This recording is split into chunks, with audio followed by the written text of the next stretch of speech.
Bismillah, alhamdulillah, wassalatu wassalamu ala rasulillah, wa ala alihi wa sahbihi wa man wala. Assalamu alaikum wa rahmatullah. Donc on avait vu la dernière fois la miséricorde en islam et on avait parlé du fait que Dieu était miséricordieux par essence et que sa miséricorde avait le dessus sur sa colère, son courroux. Et que nous sommes, nous en tant que créatures douées d'intelligence, une des expressions de la miséricorde divine, puisque vous savez tous que la vie est synonyme d'éternité. Les âmes ne meurent pas, du moins les âmes des croyants qui iront au paradis. Elles vont rester éternellement dans la jouissance. Quant à ceux qui ne croyaient pas en Dieu, qui refusaient de croire en lui, donc qui niaient, les négateurs, nos savants divergent. Certains prétendent qu'ils iront en enfer éternellement. D'autres disent ce n'est pas possible, parce que Dieu est miséricordieux, donc leur souffrance doit avoir une limite. Ainsi, ils seront punis en enfer en fonction de leur rébellion, de leur faute commise sur terre, et ensuite ils disparaîtront, ils deviendront poussière. C'est-à-dire que le supplice de la géhenne est limité dans le temps. C'est un avis, certes, qui ne fait pas l'unanimité chez les savants, mais en tout cas, il est fondé au niveau rationnel et surtout au niveau miséricordieux. C'est l'avis du grand cheikh al-Islam ibn Taymiyyah, Taqiyuddin Ahmad ibn Taymiyyah, et de son élève ibn al-Jawzi, même certains compagnons, dont Omar ibn al-Khattab radiyallahu anhu. Et aujourd'hui, les grands prédicateurs et savants qui ont le souci de répandre l'amour et la miséricorde ont opté pour cet avis, parce qu'ils sont convaincus déjà, et en plus c'est l'avis qui reflète cette facette de l'islam qui est la clémence et la miséricorde. Bref, donc après avoir parlé de la miséricorde de l'islam et de Dieu, parlons aujourd'hui de la miséricorde du prophète Mohammed sallallahu alayhi wa sallam. Il est le prophète de la miséricorde, puisqu'il dit dans un hadith authentique que Innama ana rahmatun muhdatun, je suis une miséricorde offerte à l'univers.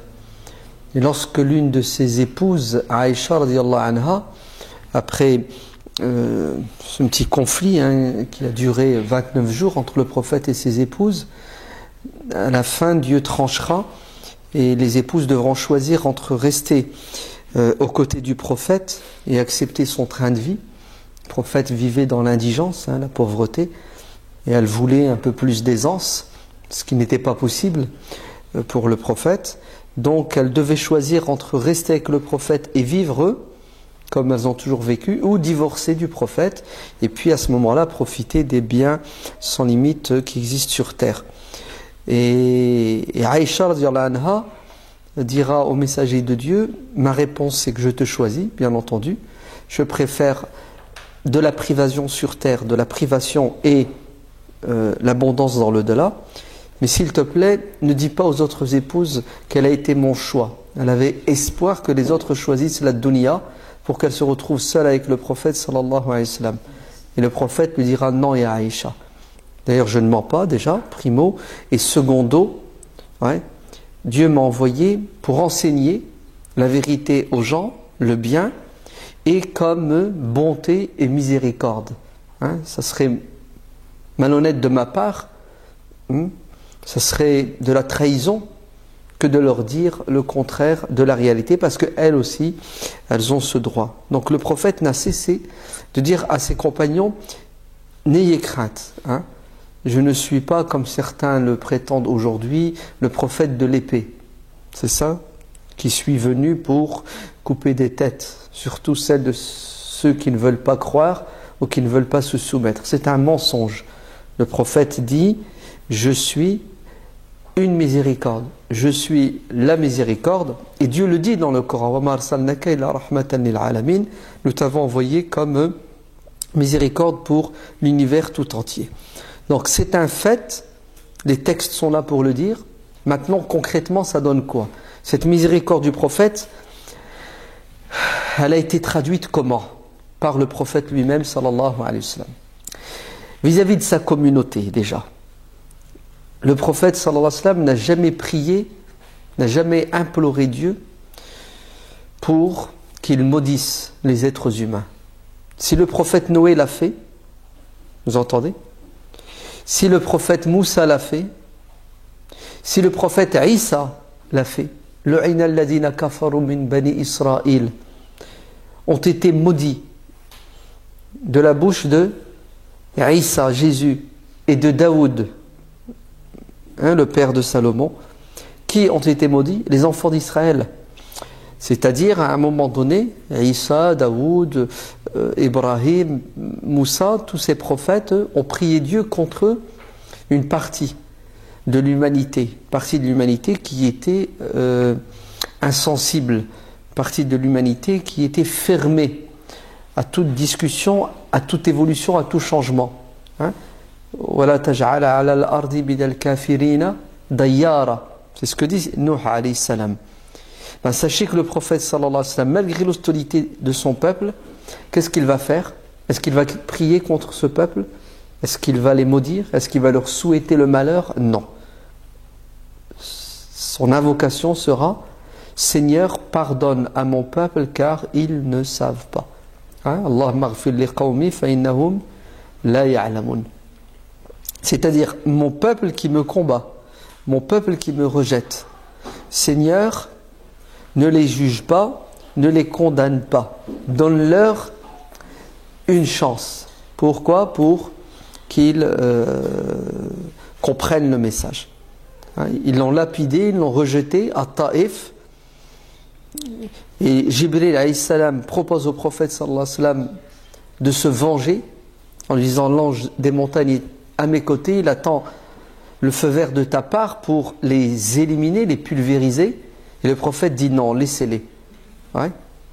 Si les parents ne veulent pas entendre et écouter, peut-être que leurs enfants, les générations suivantes, eux, comprendront. Donc le prophète n'a jamais été dans la posture de quoi? De maudire les gens, de les condamner. En fait, le prophète espérait en permanence. Il croyait que dans chaque être humain, il y avait quoi? Il y avait cette prédisposition à faire le bien. Ce problème, c'est qu'il y a de la poussière. C'est l'éducation, l'héritage. Il faut du temps pour que les gens changent. Et s'ils ne veulent pas changer cette année, peut-être dans 10 ans, dans 20 ans, dans 30 ans, dans 40 ans. Il était au chevet de son oncle, qui l'a élevé, Abu Talib, alors qu'il était en train de mourir, et le prophète continuait à garder espoir, en essayant de quoi? De lui ouvrir les yeux, les oreilles, le cœur, pour planter une graine. Et son oncle refuse. Et malgré ça, qu'est-ce que dit le prophète? Il dit: je vais prier Dieu pour toi. Il est mort, et le prophète continue à vouloir le bien pour son oncle, athée, polythéiste, peu importe. Et c'est là où Dieu va intervenir avec un verset en lui disant: stop, là tu dépasses les limites de la miséricorde, puisque tu veux le forcer à entrer au paradis alors que lui il ne veut pas. Ton oncle a fait le choix de mourir non musulman, tu dois respecter ce choix. C'est-à-dire, il n'est pas permis au prophète, ma kana lin-nabiyyi walladhina amanu ma'ahu, ni à ses compagnons, d'implorer Dieu pour ces gens qui sont morts non musulmans. Parce que ils ont fait un choix, on doit respecter leur choix. Donc vous voyez que notre prophète sallallahu alayhi wa sallam tenait à sa communauté. D'ailleurs, il a prié toute une nuit et il pleurait. Et Dieu va lui envoyer l'ange Gabriel pour le questionner. Ya Muhammad, qu'est-ce que tu as? Dieu sait ce qu'il a, mais il lui pose la question pour que nous on sache qu'est-ce qui l'a empêché de dormir et qu'est-ce qui l'a attristé. Et le prophète dira: je pleure pour ma communauté, c'est-à-dire je crains le pire pour ma communauté, je crains le pire pour l'humanité tout entière. Et Dieu dira à l'ange Jibril de dire au prophète Muhammad: Ya Muhammad, tu peux Ouais. Dormir tranquille. Ta communauté, donc globale, ensemble. Vous savez que la communauté du prophète sallallahu alayhi wa sallam, ce sont tous les gens à partir du moment où il a appelé à l'islam, donc toute l'humanité à partir du moment où il a appelé à l'islam jusqu'à la fin des temps. Ça s'appelle la communauté du prophète. Avant ce moment-là, l'humanité sur terre s'appelait la communauté du prophète Aïssa. C'est-à-dire les gens étaient tenus de croire au message de Aïssa. À partir du moment où le prophète a appelé les gens à l'islam, toute cette humanité, jusqu'à la fin des temps, est censée suivre l'islam sous sa forme mohammadienne, et cette communauté se nomme la communauté du prophète Mohammed. Et cette communauté est divisée en deux. Certains qui ont entendu le message et qui ont répondu, on les appelle Ummatu al-Istijaba, et puis une majorité qui a entendu ou qui n'a pas entendu le message, donc qui ne croit pas, qui n'a pas répondu favorablement. On les appelle Ummatu ad-Da'wa. Ceux qui ont entendu le message et qui ont refusé consciemment de se soumettre devront assumer leur choix. Ceux qui n'ont pas entendu le message, ceux qui ne sont pas au courant de l'islam, ou ceux qui ont entendu un islam déformé. Vous savez, ils ont écouté TF1, ils ont écouté BFM. Oui, c'est pas l'islam ce qu'ils présentent. Ouais.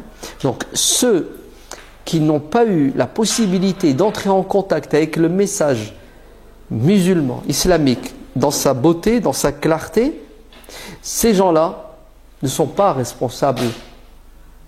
Vous entendez? Puisqu'ils n'ont pas refusé de croire. On ne leur a jamais proposé de croire. Hein? Et là, les savants disent que ces gens-là ne peuvent pas aller en enfer. Parce que Dieu est miséricordieux, il ne peut pas punir quelqu'un si la personne n'a pas été avertie et consciemment l'a refusé. Donc les savants disent que ces gens-là n'iront pas en enfer. Hein? Ils iront où? Ça fait couler de l'encre. Certains disent qu'ils sont voués au paradis. Pourquoi? Parce que ils étaient dans l'innocence originelle. Ils ne sont pas des gens qui ont nié, qui ont rejeté Dieu. Ce sont des gens qui sont nés dans des familles. L'héritage culturel, religieux veut qu'ils soient juifs, chrétiens, athées, bouddhistes, mais ils n'ont jamais été contre la vérité puisqu'ils ne la connaissaient pas, on ne leur a pas transmis la vérité. Dieu dit dans le Coran, وَمَا كُنَّا مُعَذِّبِينَ حَتَّى نَبْعَثَ رَسُولًا. Dieu ne punit pas un peuple, un individu, tant que cet individu n'a pas été avisé, n'a pas été alerté, tant qu'il n'a pas reçu le message. Donc pourquoi vous voulez le punir? Il ne doit pas être puni. Ne vous punissez pas votre enfant sans l'avoir prévenu au préalable. Vous lui dites de ne pas faire ça, s'il le fait, à ce moment-là, soit de vous pardonner, soit de vous punissez. Dieu ne punit pas quelqu'un s'il ne l'a pas averti. D'accord? Donc le prophète sallallahu alayhi wa sallam pleurait la nuit parce qu'il avait peur pour sa communauté et Dieu lui a dit ne t'inquiète pas, la nasu'uk, tu ne verras que du bien en ce qui concerne ta communauté, tu n'as pas à te faire trop de chagrin. فَلَعَلَّكَ بَاخِعٌ نَفْسَكَ عَلَى آثَارِهِمْ إِنْ لَمْ يُؤْمِنُوا بِهَذَا الْحَدِيثِ أَسَفًا. Le prophète se consumait de chagrin, il pleurait, parce que les gens ne voulaient pas croire. Normalement, la personne ne veut pas croire. Et après, elle fait ce qu'elle veut. Qu'est-ce que j'en ai à cirer? Non. Ça, c'est pas la posture de quelqu'un qui est miséricordieux. La posture de quelqu'un qui est miséricordieux, c'est qu'il a pitié de l'autre. Ouais. Il lui veut du bien. Il se dit, le pauvre, il n'est pas conscient. Il va vers sa perte. Alors, vous savez ce qu'il fait? Il prie pour lui en son absence. C'est-à-dire, le prophète, sallallahu alayhi wa sallam, quand il avait la possibilité de croiser des gens, il les aidait. Et même quand il ne croisait personne, il les aidait à distance, à travers les pensées, à travers les invocations. Il suppliait Dieu de repêcher les gens. Ça veut dire qu'il avait un cœur rempli de quoi? rempli d'amour. Hein, c'est impressionnant. Hein. Quand on est venu lui dire, ô messager de Dieu, est-ce que tu peux prier Dieu pour qu'il maudisse, qu'il détruise la tribu des Rifar, par exemple. Le prophète lève les mains au ciel et dit, Seigneur, pardonne-les et ramène-les dans la vérité. Et au lieu de les maudire, il leur souhaite le bien. C'est beau quand même, non, vous ne trouvez pas? Aujourd'hui, il y a des musulmans, s'ils pouvaient éliminer la moitié de l'humanité, ça leur ferait du bien. C'est vrai, hein, ils sont pleins de haine, pleins de méchanceté, et c'est gratuit en fait. Si vous analysez bien, ils n'ont pas compris le message du prophète. Hein. Ils ne l'ont pas compris. Ouais. Et quand vous voyez, ils tiennent des propos, ils ont des réactions, tu dis, mon Dieu, c'est un monstre. Le prophète n'était pas comme ça. On va le voir, un prophète, il avait de l'amour et de la miséricorde envers les ennemis. Je ne vous parle pas de ceux qui ne sont pas ennemis. D'accord? Donc, il est miséricordieux, et on va prendre au cas par cas. Il est miséricordieux, vous savez, envers qui? Envers tous les êtres humains, et en particulier envers les croyants, ceux qui ont répondu. Bil mu'minina ra'ufun rahim, Dieu dit. Il était doux, bon, miséricordieux, clément avec les croyants. Ouais. Ainsi, quand quelqu'un venait le voir, il disait, ô messager de Dieu, je suis dans le besoin. Le prophète l'aidait, il lui donnait. Et quand il n'avait pas, c'est ce qu'il lui disait, repasse, ce soir, demain. C'est-à-dire qu'il ne renvoyait jamais les gens. Ceux qui étaient dans le besoin ne repartaient jamais les mains vides. Et un jour, il a dit à Bilal, dépense, donne, son trésorier. Ne crains pas la faillite, car Dieu, le généreux, est avec nous. Voilà, tarsha min dil arshi iqlal. C'est-à-dire, à Bilal, les gens qui sont dans le besoin doivent toujours repartir avec quelque chose. Et n'aie pas peur, même si les caisses du trésor public, à un moment donné, elles sont dans le rouge, elles vont vite se remplir parce que Dieu est avec nous. Et c'est vrai, hein, le prophète, parfois, il empruntait pour donner. Vous entendez? Il n'avait pas, il empruntait et ensuite, il remboursait. C'est fort quand même, hein, tellement il avait de quoi? Il avait de la pitié. Et même ceux qui venaient lui demander et qui n'étaient pas sincères, mais le prophète leur donnait quand même. Un jour, on lui a fait la remarque. Les prophètes, t'as pas vu que tu te fais arnaquer? Ces gens, ils viennent te demander, ils se convertissent à l'islam, et ensuite ils te demandent de l'argent, des biens, alors qu'ils n'en ont rien à cirer de l'islam. Ouais. Alors, est-ce que le prophète a dit, bon, mais c'est fini, on arrête? C'est ce qu'il a dit? Il a dit, c'est rien. Vous verrez. Ils reviendront une autre fois avec dans le cœur l'amour de la religion. Et le hadith dit qu'un bédouin est venu, il s'est converti à l'islam, il a demandé de l'aide, le prophète lui a donné un troupeau de moutons, c'est-à-dire des milliers d'euros. Il est rentré dans sa tribu, il a fait de la pub. Il a dit aux gens, devenez musulmans car cet homme est généreux. Hein? C'est-à-dire, convertissez-vous à l'islam, vous allez devenir riches. Et le hadith dit que certaines personnes, certaines tribus se convertissent à l'islam uniquement pour des intérêts purement matériels.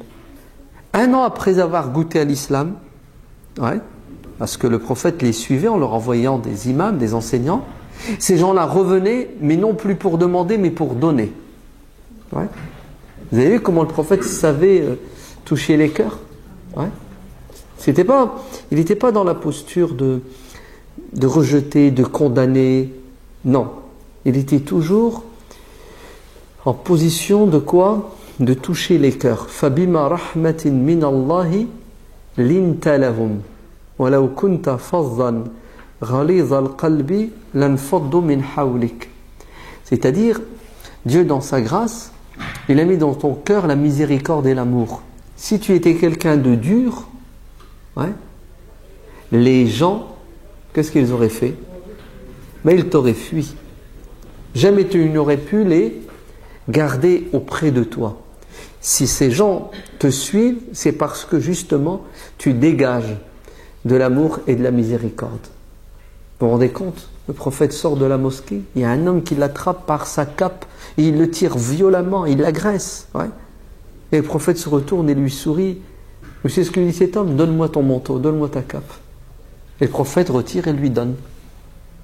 Alors que ses compagnons qui étaient à côté étaient choqués par cet homme, son comportement, mais ils étaient 2 fois plus étonnés par la réaction du prophète. Ouais. Il ne s'est pas emporté, il ne s'est pas mis en colère. Un jour, alors qu'il était dans la mosquée, un homme entre dans la mosquée et interpelle le prophète en haussant le ton, la voix, et vous savez ce qu'il lui dit? Ya Muhammad, donne-moi le fric que tu as chez toi. Ce n'est pas ton argent ni celui de ton père. Ouais. C'est-à-dire c'est l'argent public. Et les compagnons présents réagissent. C'est l'instinct. Okay. Ils veulent quoi? Ils veulent le remettre à sa place, le corriger. C'est un manque de politesse. C'est quoi ces accusations et ces insultes? Le prophète dit laissez-le, laissez-le. C'est entre lui et moi. C'est-à-dire de dire regardez-moi comment je vais gérer la situation. Le prophète le prend et lui donne. Très bien, tu veux combien? 1000 euros? Tiens, 1000 euros. Il lui dit non, c'est pas suffisant, rajoute. Le prophète, il lui rajoute encore de l'argent. Jusqu'à un moment donné, c'est bon, tu es satisfait? Il dit, je suis satisfait. Voilà, là tu es quelqu'un de bien maintenant. Hein? Le messager de Dieu lui dit, écoute, tu sais, tu les as mis en colère là. Hein? Mes apôtres, mes compagnons. Donc tu vas ressortir en public et tu vas essayer de te racheter parce que je crains pour toi. Hein, je crois que demain, si quelqu'un te croise et te regarde méchamment parce que tu as eu un mauvais comportement. Donc il sort et il dit aux gens, Mohammed c'est quelqu'un de bien. Ok, hein, il m'a enrichi. Et il s'en va. Le prophète sallallahu alayhi wa sallam va maintenant saisir l'occasion pour donner une leçon à ses compagnons en disant l'exemple de cet homme. Ouais, comment il s'est comporté. Ma réaction et la vôtre, c'est l'exemple d'un homme qui a un chameau. Ouais. Il l'attache, le chameau se détache et se sauve. Qu'est-ce que font les gens?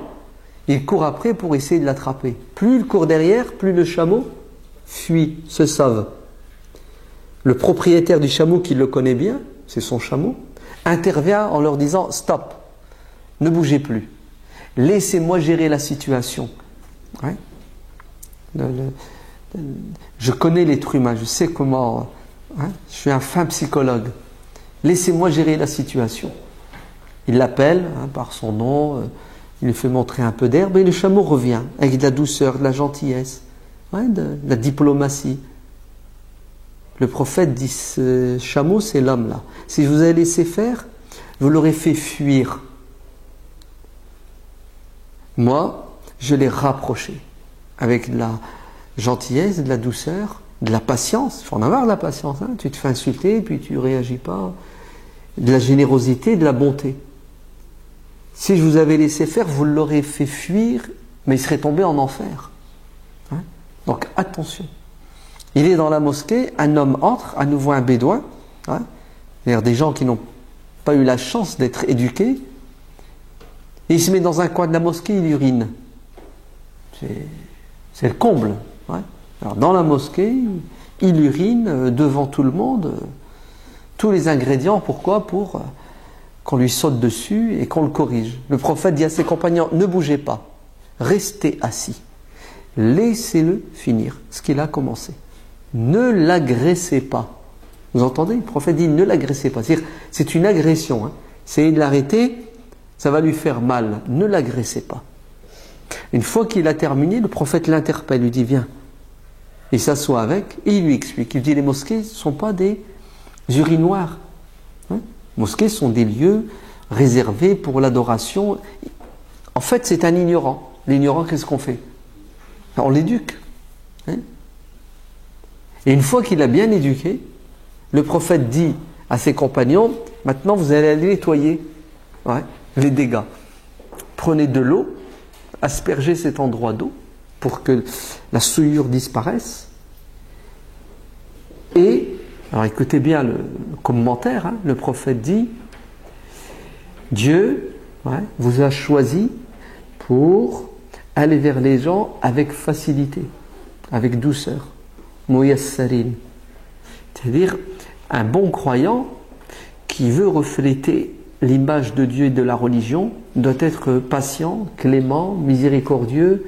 Ça doit être quelqu'un qui, avant de parler, avant d'agir, doit tenir compte des conséquences de ce qu'il dit, de ce qu'il fait. Et l'objectif, c'est de rapprocher les gens de Dieu et non pas de les faire fuir.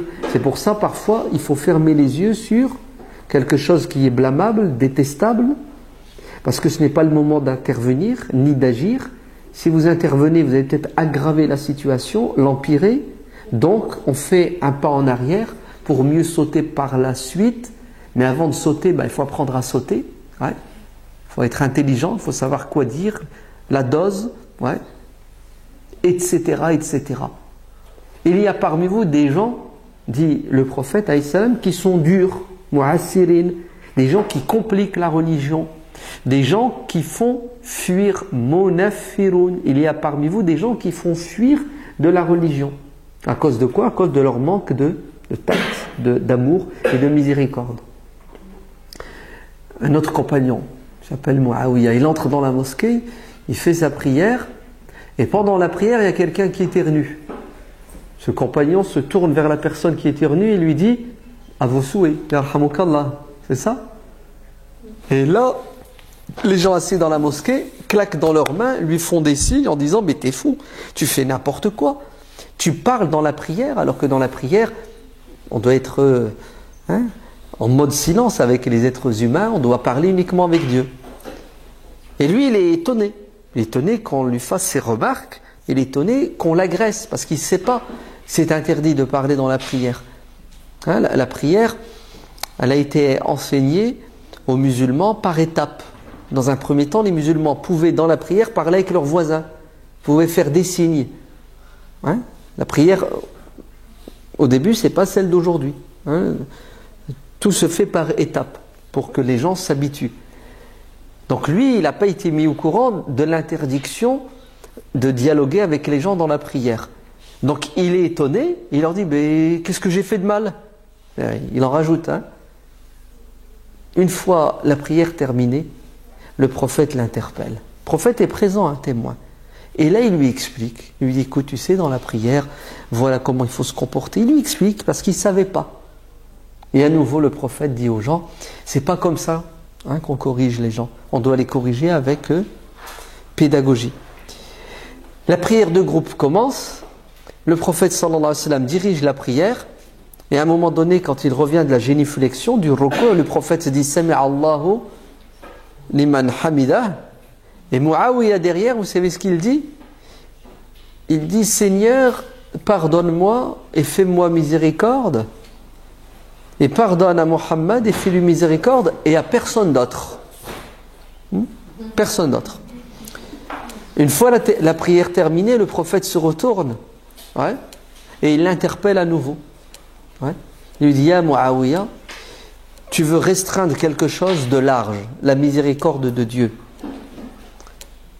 Tu aurais dû demander le pardon pour toi, pour moi et pour tous les musulmans. Mais Muawiya, pourquoi est-ce qu'il a dit Seigneur, le prophète et moi seul? Parce que le prophète ne l'a pas agressé. Les autres ont été durs avec lui. C'est pour ça qu'il n'a pas prié pour eux, c'est pour ça qu'il les a zappés volontairement. Vous voyez les conséquences de nos actes, de nos paroles et de nos comportements? Donc le prophète sallallahu alayhi wa sallam avait l'art de quoi? Avait l'art de rapprocher les gens. Un homme a commis un péché, le ramadan. On est en plein ramadan. Il a eu des rapports sexuels avec sa femme la journée. Donc il en parle aux sages de sa tribu. Et tous, à l'unanimité, lui disent « Il ne faut surtout pas que tu ailles voir le prophète Mohammed sallallahu alayhi wa sallam. Tu ne lui en parles pas, tu ne vas pas le voir, rien du tout, parce que ce que tu as fait c'est grave, on ne sait pas comment il va réagir, et en plus c'est la honte pour nous, etc. etc. » Ils l'ont dissuadé d'aller voir le prophète pour qu'il lui apporte une réponse et une solution à son péché, à son égarement. Et à la fin, qu'est-ce qu'il a fait cet homme? Il a décidé d'y aller. Et quand il a vu le prophète, vous savez qu'est-ce que le prophète lui a dit? Il lui a dit, écoute, oui, effectivement, pendant la journée du ramadan, ça ne se fait pas, mais bon, c'est pas la fin du monde. Tu sais ce que tu vas faire? Tu vas donner à manger à des pauvres. Il dit, prophète, j'ai pas les moyens. Tu vas jeûner 2 mois. Prophète, j'ai pas les moyens. Chaque fois que le prophète lui donne une solution, il dit, j'ai pas les moyens. Et à la fin, le prophète lui dit, bah écoute, tu sais ce que tu vas faire? Tu vas retourner dans ta tribu, ouais, et tu vas dire à tes concitoyens de ramasser la zakat qu'ils doivent verser à l'État et de te la reverser. Et cette zakat, ben, tu l'utiliseras comme il se doit, t'en donneras et t'en profiteras puisque tu es pauvre. Cet homme repart dans sa tribu et c'est ce qu'il leur dit. Il dit, vous n'avez pas voulu me laisser aller le voir. Je l'ai vu, j'ai rencontré quelqu'un plein d'amour, plein de miséricorde, plein de pardon. Et en plus, il m'a dit que vous allez maintenant faire une collecte, ramasser la zakat et vous allez me la reverser, d'accord? Parce que je suis pauvre. Et donc, vous voyez, subhanallah, quand les gens allaient vers le prophète, ils trouvaient le prophète comment? Plein d'amour et de miséricorde. Un autre compagnon, il a fait la même chose. Il a eu des rapports avec sa femme. Prophète, j'ai déconné. Le prophète lui a dit, jeûne 2 mois. Il lui a dit, bah écoute, tu vas bien, même un mois, j'ai pas tenu.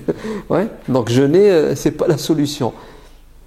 C'est impressionnant. Vous voyez comment les gens n'avaient pas de barrière psychologique. Il discutait avec le prophète. Le prophète lui dit, la punition pour celui qui a des rapports sexuels la journée, c'est de jeûner 2 mois. Il dit, prophète, non, 2 mois, je peux pas. Regarde, il n'y a qu'un mois, j'ai pas tenu. Si je jeûne 2 mois, ben, je vais retomber dans le même péché. Donne-moi autre chose. Il lui dit, bon, écoute, tu sais ce que tu vas faire? Tu vas... c'est quoi ensuite? Tu vas affranchir un esclave. Il lui dit, j'ai rien, j'ai pas d'argent. Je peux pas affranchir un esclave. Oh là là, on fait quoi? On va trouver la troisième solution, tu vas donner à manger à 60. C'est ça, 60 pauvres? Ouais. 60. Non, il a commis la faute une fois. 60 pauvres, c'est tout, hein, c'est ça? Vous savez ce qu'il a dit? Il a dit, prophète, plus pauvre que moi, tu ne trouveras pas Médine. Ouais? Oh, fais quoi? Punaise. Vous savez ce qu'il lui dit? Il dit, bon, attends, Dieu va venir à ton secours. Et effectivement, quelques heures après, quelqu'un vient à la mosquée avec des dates pour faire un don. Ouais. Et le prophète l'interpelle. Personne revient. Et le prophète lui offre des kilos et des kilos de dates. Il lui dit, tiens, prends ça, puis va distribuer ça aux pauvres, donne-leur à manger. Il lui dit, ah non, prophète, plus pauvre que moi, ma femme et mes enfants, tu ne trouveras pas. Ben, le prophète lui dit, va et donne ça à ta femme et à tes enfants. Vous vous rendez compte? Il a désobéi à Dieu la journée du Ramadan, ouais, et il rentre chez lui avec quoi? Avec, je sais pas, 50 kilos de dattes. C'est pas de la miséricorde et de l'amour? Aujourd'hui, il passerait au tribunal, ma main est coupée, hein. Il finirait par 1000 coups de fouet, ouais. Ma'iz ibn Malik, ouais.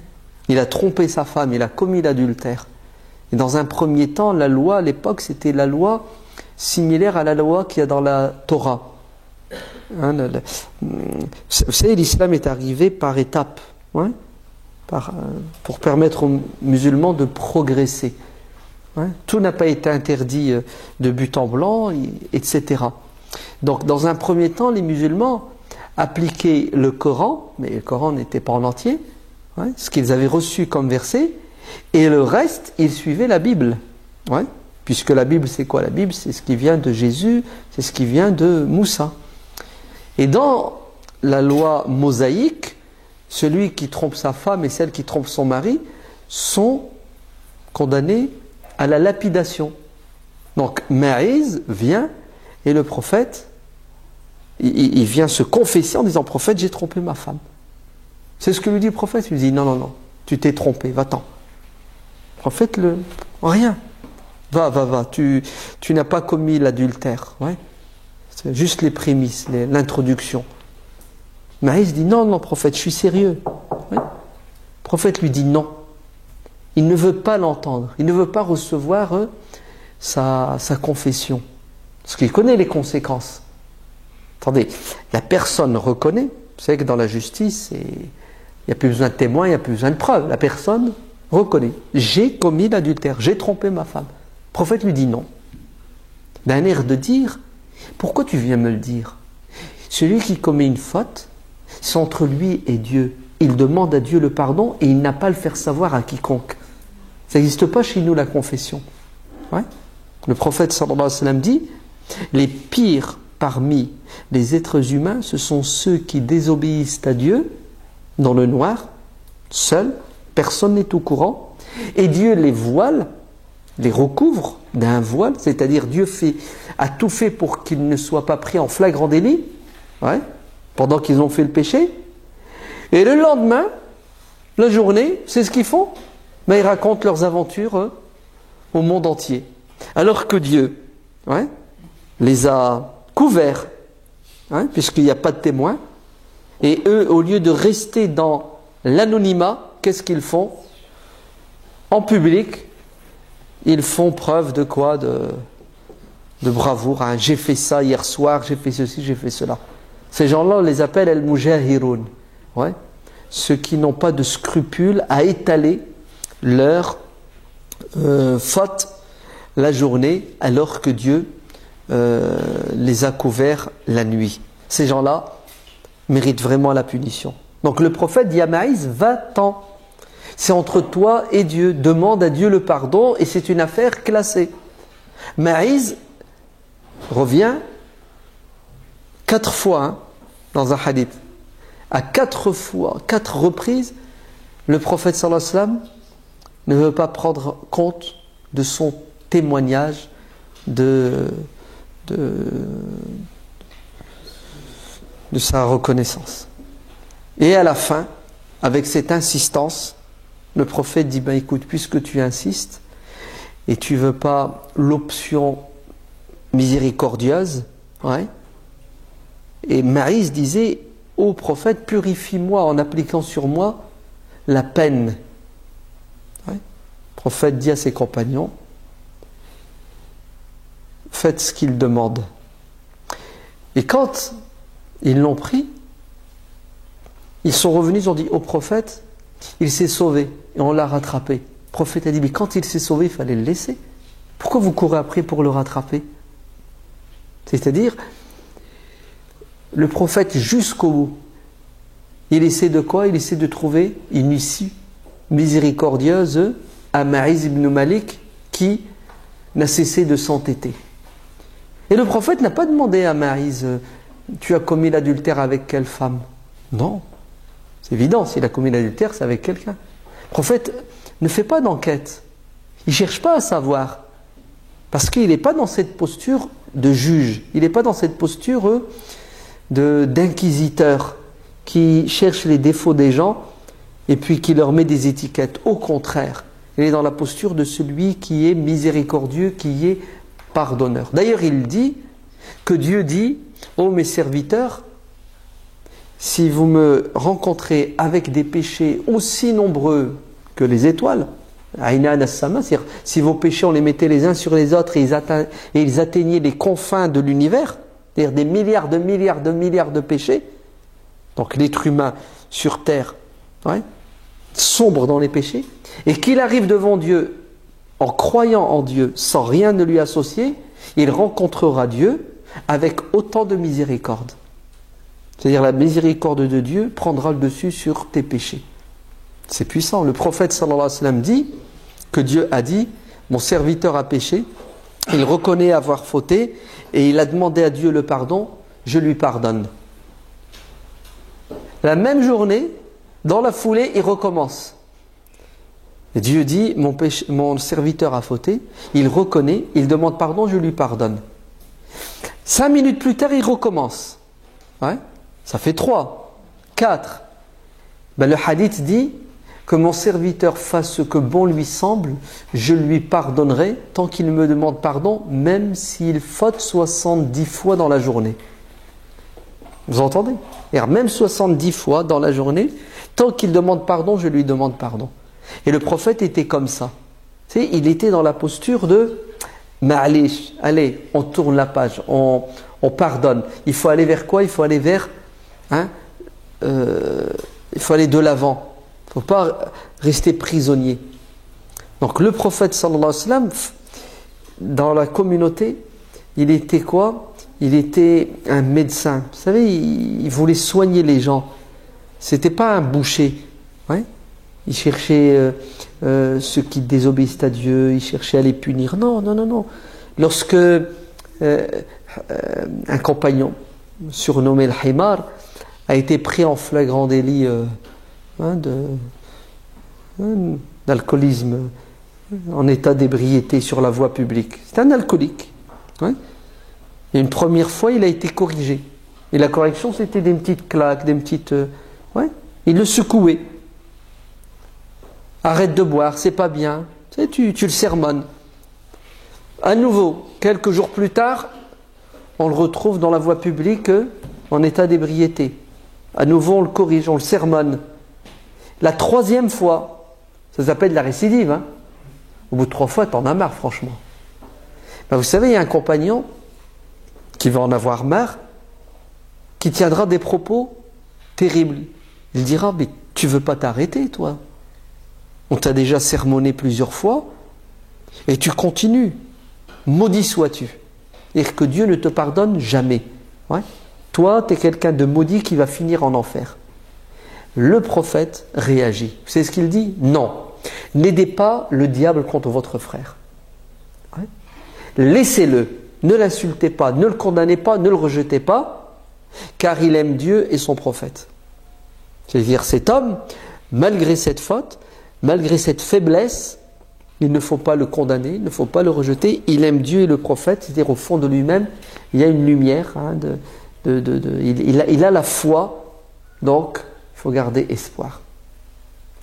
Et on peut continuer comme ça avec des dizaines d'exemples. Hein. Le prophète sallallahu alayhi wa sallam était d'une miséricorde envers les croyants qui désobéissaient, qui péchaient sans limite. Vous entendez? Sans limite. Quelle que soit la faute et le péché. Il était miséricordieux aussi, le prophète sallallahu alayhi wa sallam, envers les femmes. Ouais. Puisque il a bien dit dans un hadith, hein, à son chamelier Anbaja, ils étaient en voyage, et vous savez que les Arabes aimaient chanter. Ouais. Vous savez, voyager à pied dans le désert, il faut s'occuper. Hein. D'accord? Et quand on fredonne, on chante, ça fait du bien, ça, etc., etc.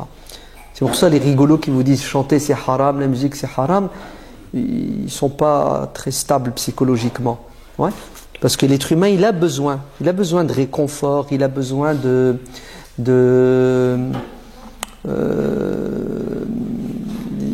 il a besoin de la musique et du chant pour supporter, vous entendez, les difficultés, les galères de la vie. Ouais? C'est un repos. Hein, donc qu'est-ce que faisaient les Arabes quand ils voyageaient? Il y avait toujours quelqu'un, vous savez, qui chantait, hein, il berçait, vous savez, les chameaux. Et puis un jour le prophète sallallahu alayhi wa sallam dit à ce chameau, il dit, ya Anbaja, rifqan bil qawarir. En fait, plus il chantait vite, plus les chameaux marchaient vite. Donc c'était un chef d'orchestre. Et le prophète lui a dit, va doucement. Parce que nous avons avec nous de la porcelaine sur nos chameaux. C'est-à-dire que nous avons avec nous des femmes.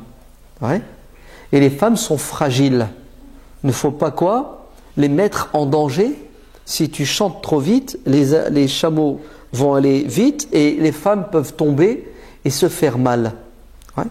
Et c'est devenu un proverbe, hein? Rifqan, de la douceur avec les femmes.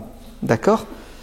Et le prophète sallallahu alayhi wa sallam, dans beaucoup de hadiths, il interpelle les hommes en disant, les meilleurs parmi vous seront ceux qui auront le meilleur des comportements. Et les meilleurs parmi vous seront ceux qui seront les meilleurs avec leurs femmes. Ouais.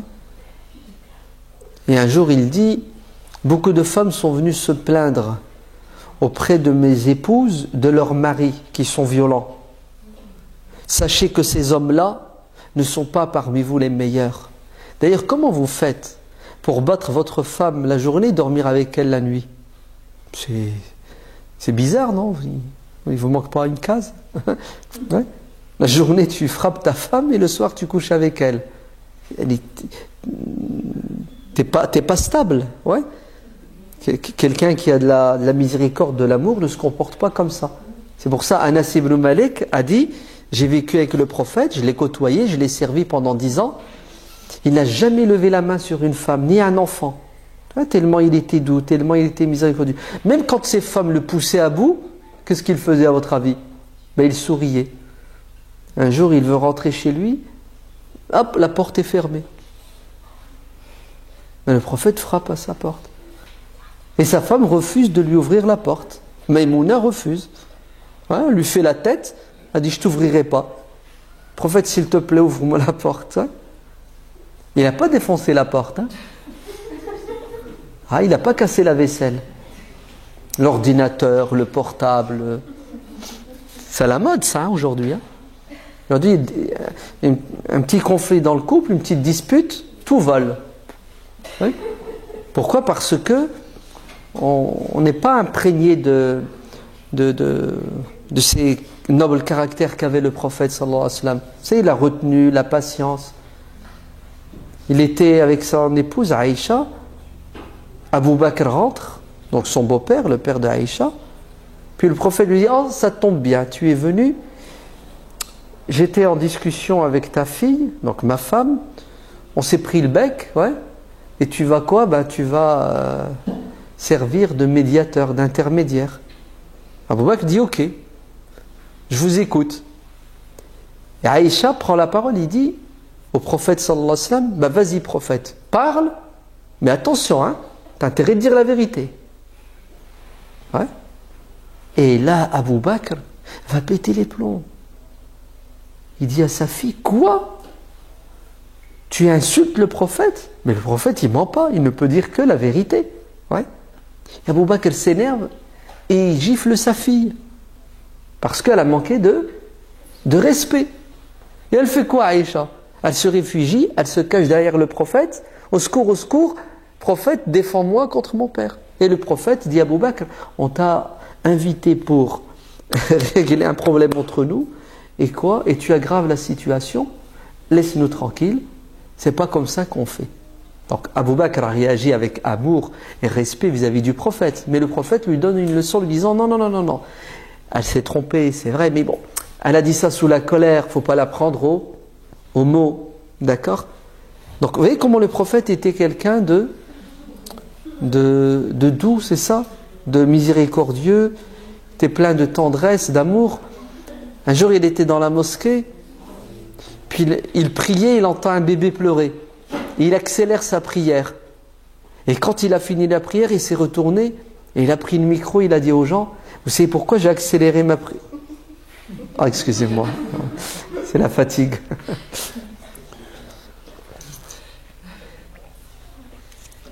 Parce que c'est ce que font les imams aujourd'hui.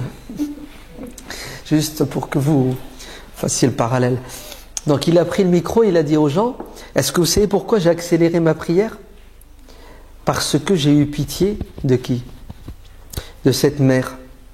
Vous savez, cette mère-là qui est dans la prière et son bébé pleure. Une mère, quand on attend son enfant pleurer, automatiquement, ça la fait souffrir. Elle veut régler le problème. Donc, comme le prophète alayhi salam, c'est quelqu'un qui est plein de pitié et d'amour, qu'est-ce qu'il fait?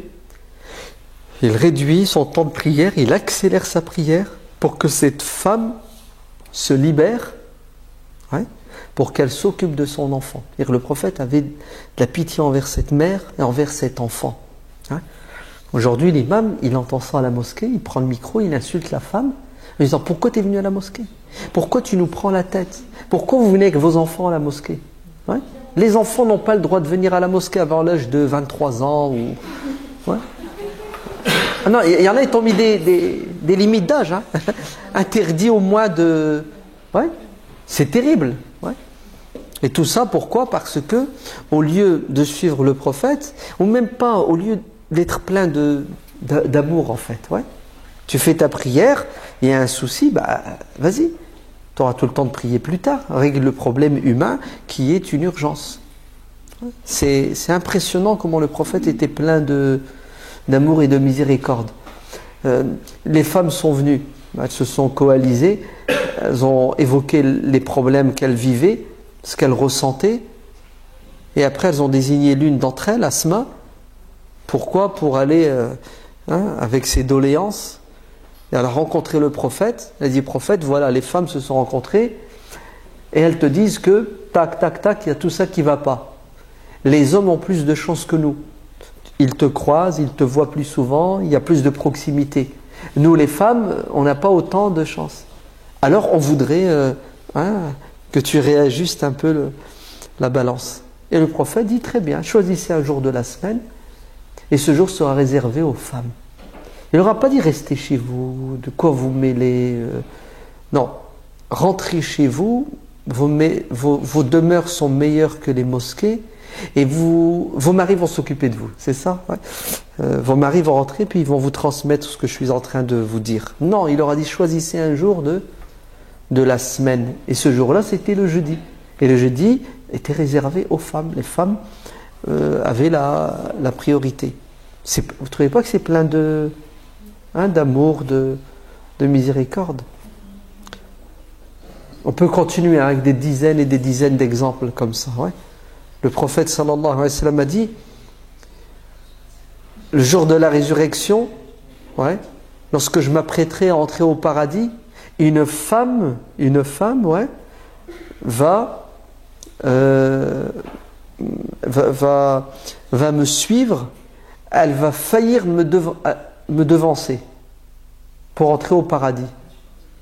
D'ailleurs, le prophète va rentrer au paradis, puis il y a une femme qui vient, ouais, et qui, entre guillemets, le bouscule pour rentrer au paradis. Elle a failli le devancer. C'est qui cette femme? Une veuve, ouais, une femme qui a perdu son mari. Elle a des enfants, elle les a éduqués, elle a patienté. Ben, cette femme, elle va entrer au paradis presque en même temps, voire avant le prophète sallallahu alayhi wa sallam. Vous vous rendez compte comment il met en valeur? Et il a dit, parce qu'il parle à des Arabes racistes et misogynes, c'est comme ça qu'on dit, ouais. Il leur a dit, celui qui a 3 filles et qui les éduque bien et qui est juste avec elles, comme les Arabes mettent en valeur le garçon au dépend de la fille. Donc le prophète dit, il éduque ses enfants et il est juste. La justice entre les garçons et les filles, ben, ces filles le protégeront de l'enfer. Grâce à elles, il ira au paradis. On dit, prophète, ici on n'en a que 2. Il a dit même 2. Et si on n'en a qu'une, il dit, celui qui a une fille qui en prend soin, cette fille sera pour lui un tremplin pour entrer au paradis.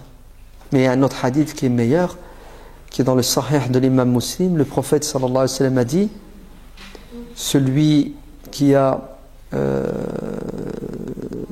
des filles et qui les éduque comme il se doit sera à mes côtés au paradis comme l'index est aux côtés du majeur. Ouais, comme ça. Et il sera assis aux côtés du prophète sallallahu alayhi wa sallam. Pourquoi? Parce que il a été doux, bon, juste, miséricordieux avec les filles. Ouais. Quant à la place de la mère dans la miséricorde du prophète, elle n'est plus à démontrer. Avec le hadith qui dit le paradis est au pied de vos mères. Ouais. Il y a un homme qui a décidé d'accompagner le prophète au champ de bataille. Le prophète le renverra parce qu'il l'a questionné. Et l'homme a dit, j'ai laissé ma mère en larmes. Je l'ai quittée. Le prophète lui dira, retourne chez ta mère, occupe-toi de ta mère, redonne-lui le sourire, ouais, comme tu l'as fait pleurer. C'est-à-dire, ce combattant, ouais, son jihad, il est auprès de qui? Auprès de ses parents. Ouais. C'est fort quand même. Si ça, c'est pas de l'amour et de la miséricorde, dites-moi alors ce que c'est. Quant aux enfants, le prophète sallallahu alayhi wa sallam les adorait. Ouais. Anas a dit, le prophète n'a jamais levé la main sur un enfant. Et il les embrassait. Le prophète, quand il croisait des enfants, il allait vers eux, il les prenait, il les embrassait. Toujours, sans arrêt. Ouais. Il les caressait, il les saluait. Dans la rue, il croise un enfant, le prophète s'arrête et le salue. Ouais. Regardez comment il donnait de la valeur et de l'importance. Et il jouait avec eux, dans la rue. Il courait après eux, il les attrapait. Même les enfants venaient et sautaient. Il en mettait un sur son dos, il en portait un comme ça. les enfants voient le prophète sur sa monture, ils courent vers lui, le prophète il en prend un, il le met derrière lui, il en met un devant lui. Parfois il met sur son épaule. Oui. C'est-à-dire, le prophète sallallahu alayhi wa sallam n'était pas un monstre qui faisait fuir les enfants. Au contraire, c'était un aimant qui les attirait tellement il était doux, tellement il était bon, tellement il était miséricordieux envers eux, les enfants. Même dans la prière, subhanallah. Vous vous rendez compte? Il prie avec des enfants dans ses bras. C'est-à-dire en train de prier, il y a un gosse qui vient, qu'est-ce qu'il fait? Il le prend. Et il prie avec lui. En tant qu'imam. Vous entendez? Il prie avec sa petite fille, Oumama dans ses bras, son petit-fils, Al-Hassan ou Al-Hussein. Il est prosterné dans la prière, le gosse vient, se jette sur lui. Vous savez, les enfants, ils aiment bien s'amuser avec leurs parents quand ils prient. Ben, le prophète reste prosterné dans la prière alors que l'enfant est perché sur son dos. Et qu'est-ce que fait le prophète à votre avis? Parce qu'il le prend, il le claque par terre, comme feraient certains. Il y a certains, ils ne supportent pas la proximité des enfants dans la prière. Il y a le gosse qui s'approche de lui, c'est comme s'il avait vu le diable. Oui. Il n'y a pas longtemps, je discutais avec un imam, il est catégorique. Les gosses ne doivent pas entrer dans la prière parce qu'ils nous déconcentrent. Zama. Allez, quand il n'y a pas d'enfant dans la mosquée, il est concentré. Il suffit que tu mettes un gosse, il est déconcentré. Ouais. On dit plus royaliste que le roi. Et quand je lui dis, le prophète priait avec des enfants dans les bras, il m'a dit, ouais, mais c'est le prophète. Hein, c'est pas la même chose. Et quand ça nous, c'est bizarre. Hein. Et tu dis à la personne, le prophète, il prend le gosse dans ses bras, il prie, oui, mais le prophète, c'est... Hein, fortiori, a raison. Fais comme le... Non. S'il vous plaît, débarrassez-nous des enfants. Il ne faut pas qu'ils entrent dans la mosquée. Donc vous vous rendez compte, le prophète est prosterné. Il a un gosse sur son dos et il reste prosterné, quitte à ce que ça déstabilise ceux qui sont derrière. Si bien que l'un des compagnons a dit, le prophète est tellement resté longtemps que je me suis imaginé la pire des choses. Le prophète est décédé. Le prophète est mort dans sa prosternation. Alors je n'ai pas pu me retenir. J'ai levé la tête pour regarder ce qui se passe. Donc le compagnon derrière lève la tête et qu'est-ce qu'il voit? Le prophète bien vivant, prosterné, et au-dessus de lui, imaginez-vous la scène, le gosse assis et qui les regarde. Il a dû leur faire un petit pied de nez. Ouais. Je suis là et je ne bouge pas. Ouais. Et vous allez rester comme ça jusqu'à ce que le prophète l'a laissé sur son dos jusqu'à ce que l'enfant de lui-même décide de quoi? De descendre. C'est impressionnant. C'est-à-dire que le prophète n'a même pas daigné l'enlever, le retirer. Parce qu'il ne veut pas le perturber, c'est ça? Vas-y, amuse-toi, ouais. C'est beau ou c'est pas beau? C'est pas de l'amour, ça? C'est pas de la miséricorde? À l'inverse, écoutez bien, quand le gosse fait quelque chose qui est interdit, le prophète intervient. Non, on mélange tout. Hein. Le gosse, il fait n'importe quoi, il dit n'importe quoi. Oh, laisse-le, Mskin, il est mignon, il est tout petit. L'excès d'amour nous aveugle. Il y a un enfant qui vient, qui met sa main gauche dans le plat pour manger, le prophète l'intercepte. Ah oui, il ne le laisse pas. Parce que ça, c'est un péché. Ça, c'est une faille qui vient d'être ouverte pour que le diable s'installe. Il y a le fils de son épouse, ouais.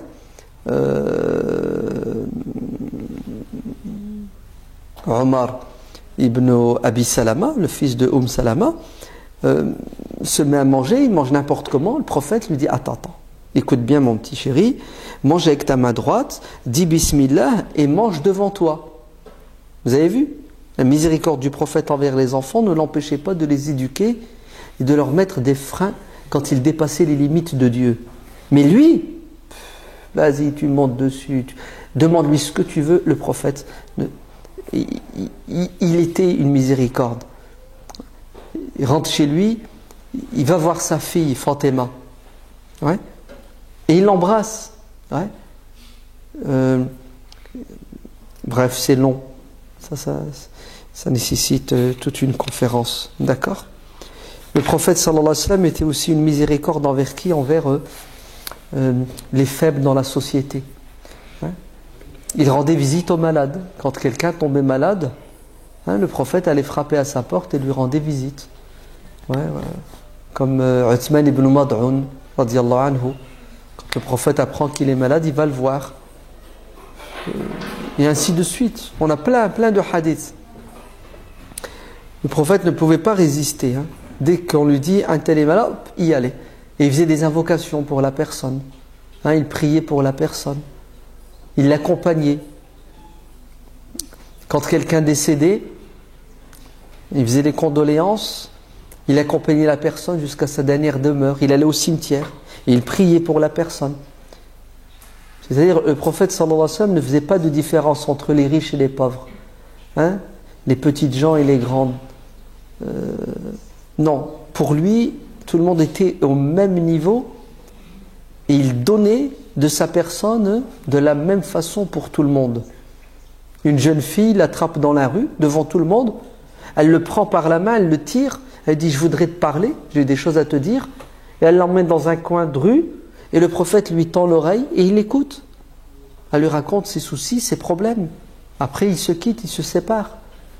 Vous vous rendez compte, c'est beau quand même. Il était accessible à tout le monde. Il était disponible, même pour des choses qui pourraient nous paraître anodines. Il est à la mosquée, il y a des gens qui viennent le voir qui disent, prophète, on a un gros problème. Oui, c'est lequel? Notre chameau.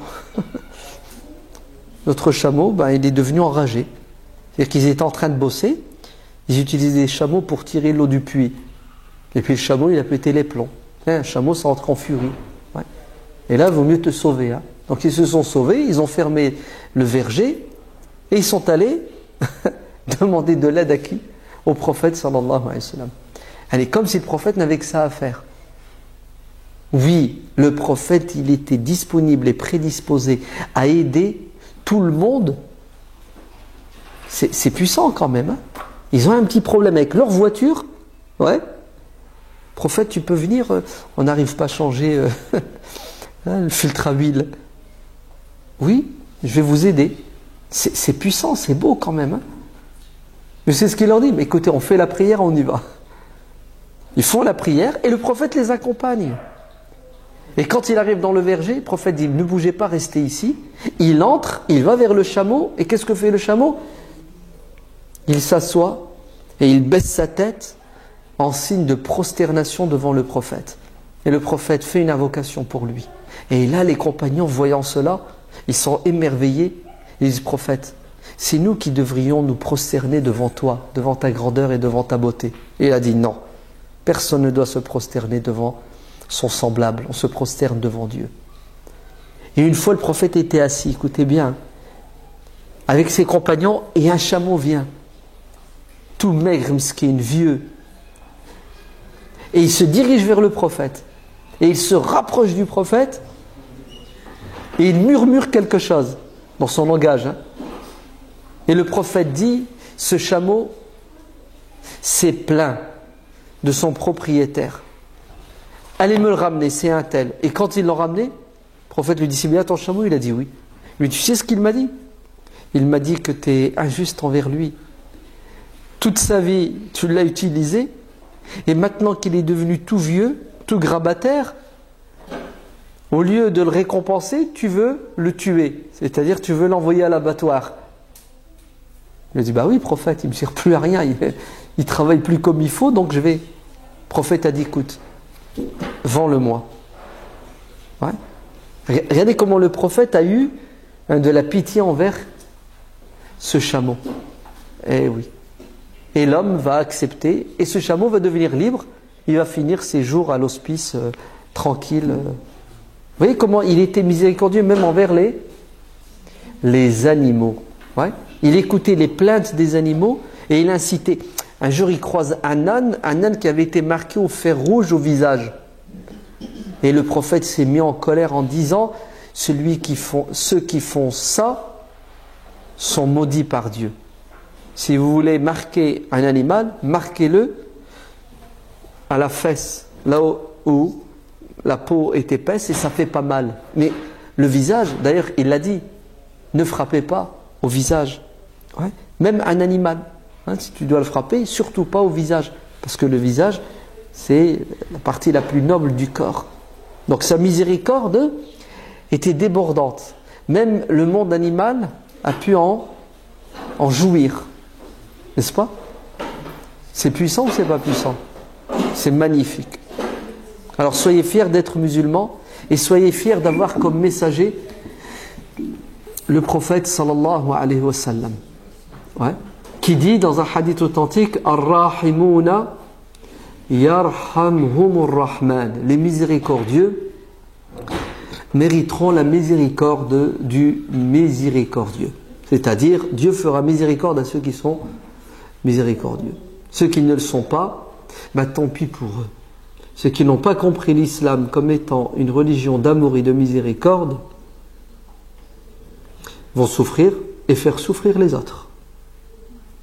Vous entendez? Ils vont souffrir et faire souffrir leur entourage, voire l'humanité tout entière. Donc que Dieu nous donne l'intelligence pour comprendre notre religion et la force pour la mettre en pratique. Et on a toute une vie, pourquoi? Pour changer, pour nous améliorer, pour essayer de ressembler à notre prophète sallallahu alayhi wa sallam. Pour ceux qui savent lire l'arabe et qui le comprennent, il y a un bouquin, ouais. Alors il fait 500 pages, vous entendez? Il s'appelle Ar-Rahmatu al-Muhdatu sallallahu alayhi wa sallam. La miséricorde offerte par Dieu à l'univers tout entier, le prophète Mohammed sallallahu alayhi wa sallam. L'auteur c'est le Cheikh Ibrahim Mullah Khalil Naam. Voilà, magnifique bouquin. C'est vraiment, tout est dedans, tout est résumé, des dizaines et des dizaines, non, des centaines et des centaines d'anecdotes authentiques qui prouvent A plus B qu'effectivement il est la miséricorde offerte à l'univers tout entier. Donc, ceux qui disent le contraire sont des ignorants, ils ne le connaissent pas, ou ce sont des malades, ouais, qui prennent leur cas pour une généralité. Eux sont pleins de haine et ils pensent que le prophète sallallahu alayhi wa sallam est à leur image, ou ce sont des gens malhonnêtes, ouais, des gens qui sont dans la posture du conflit et qui sont prêts à mentir, à détourner la vérité pour atteindre leur objectif. Wallahu a'lam walhamdulillahi rabbil alamin.